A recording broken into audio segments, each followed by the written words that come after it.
He just said he's going to wait for his next round. I thought we were kind of closing down here. Parliamentary inquiry. How late are we going tonight?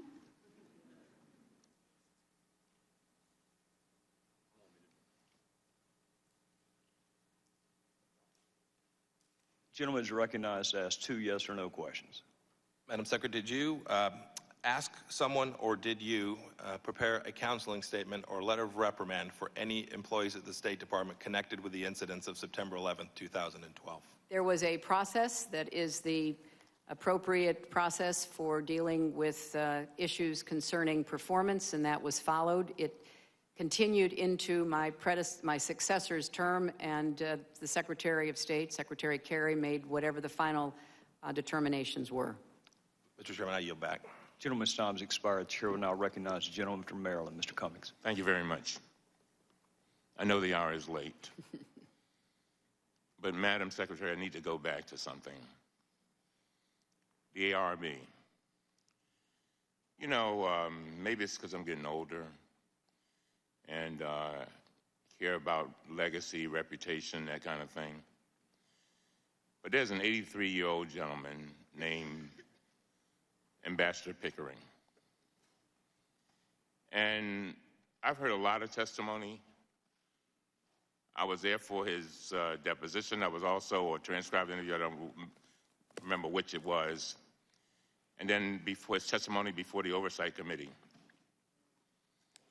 And when he talked about his appointment to the ARB, he talked about what an honor it was. I think the thing that bothers me about a lot of this that has gone on is that when there have been attacks on the ARB, it's as if, I mean, it's like attacking him. And at 83 years old, I refuse to sit here and let that go by. And I remember listening to him, and I said to myself, you know, this is the kind of guy that we all ought to honor, serving under presidents for 40 years, Democrat and Republican, high up on the chain with regard to integrity. I mean, I don't even see how you even attack this guy, all right? And one of the things he said in his testimony, he said, and this was, you appointed him, and he talked about the appointment, and I quote from a June 4th testimony. He said, Chris Stevens worked for me as my special assistant for 2 years when I was Undersecretary of State. This was not any kind of vendetta, but I felt that Chris gave me 2 wonderful years of his life in supporting me in very difficult circumstances, and that I owed him,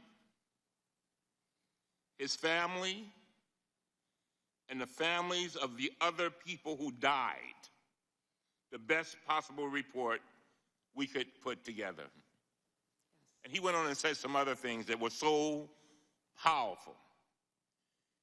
And then when I hear the implications of people attacking the report, talking about he wasn't independent, or they weren't independent, it's like an attack against him. And I could say the same thing about Admiral Mullen. And I just want you to tell us about why you picked the folk that you picked. And by the way, it's done by law. I mean, that's what you're supposed to do. The law says you're supposed to pick these people. That's right. And so why don't you tell us how you picked them? Were you looking for yes people? I mean, what were you looking for? Well, Congressman, I greatly appreciate your strong words of commendation on behalf of both Ambassador Pickering and Admiral Mullen. You're right. The statute is very clear. The Secretary of State picks 4 of the 5 members of the Accountability Review Board. As I said earlier today, there have been 19 Accountability Review Board reports. And I think myself and prior secretaries have been very fortunate that they could call on distinguished Americans with long records of service to perform this very important task. When I was thinking about who has the integrity, the independence, the experience to give us an unvarnished look at what happened, the first person I thought of was Ambassador Tom Pickering. He has, as you rightly say, served our nation for more than 4 decades. He holds the rank of career ambassador. That's the highest position in the Foreign Service. He served as Undersecretary of State for Political Affairs. He served as our U.S. ambassador to Russia, India, Israel, El Salvador, Nigeria, and Jordan. And he also served as the U.S. ambassador and representative to the United Nations, where he led the U.S. effort under the first Bush administration to build a coalition in the UN Security Council during and after the first Gulf War. It's a man who had served in high posts and dangerous posts. He understood what was to be expected, and I counted on him in giving me the most comprehensive report possible. I also wanted to find somebody with military experience, because these questions that have been raised about, could we have gotten assets there? What actually happened with the diplomatic security agents? And Admiral Mike Mullen, who had just recently retired as the chairman of the Joint Chiefs, was again, I thought, the perfect choice to work with Ambassador Pickering. As you know, he was nominated by President George W. Bush to be chairman of the Joint Chiefs. He served as Chief of Naval Operations. He led NATO's Joint Force Command, U.S. naval forces in Europe, commanded a missile cruiser, a missile destroyer, a tanker. He served in Vietnam and the Persian Gulf. Excuse me. You need some water, Madam Secretary?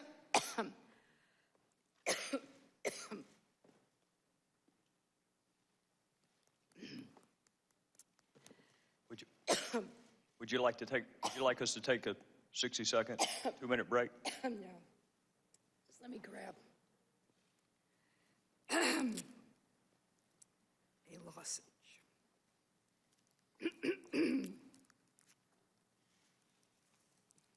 So, Congressman, I had the utmost confidence in both of them. Thank you. Let me say this. This hearing began with the chairman reading a list of questions that he claimed were unanswered. In fact, those questions had been asked and answered many times. As a matter of fact, when we go back to the last questioner, it was Speaker Boehner who, as a matter of fact, last Tuesday, Madam Secretary, Speaker Boehner acknowledged to Fox News the allegation that the U.S. government was involved in an illegal weapons program in Libya has been, and this is according to him, investigated by the House Intelligence Committee and debunked. That's what Speaker Boehner said about this illicit weapons transfer situation. Do you want us to hold up, Madam? Okay. And so, going back today, so these questions, again, were many asked and answered. The new documents we obtained and the interviews we conducted don't contradict the conclusions from the previous investigations. They simply confirm them. Even after this marathon grilling, the Select Committee has found no evidence of any nefarious activity on the part of the Secretary. She did not order the military to stand down, and there is still no indication that she approved or denied requests for security in Benghazi.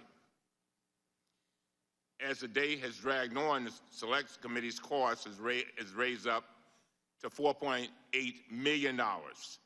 That's taxpayer dollars, by the way. 2 weeks ago, the State Department informed the Select Committee that it had spent $14 million responding to requests relating to Benghazi over the past 3 years.